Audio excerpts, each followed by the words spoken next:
Guys, in today's video I'm gonna show you how to turn on mobile push notifications on your notification server settings on your account on Discord. Easy and quick.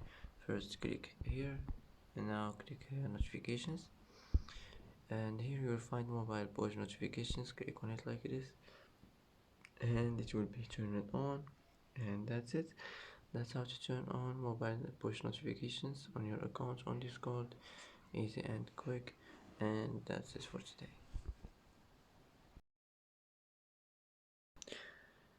And that's it for today's video. If you like this video, don't forget to like and don't forget to subscribe. It's helpful for you. And thanks for watching. Thanks for watching till the end, and see you in the next video.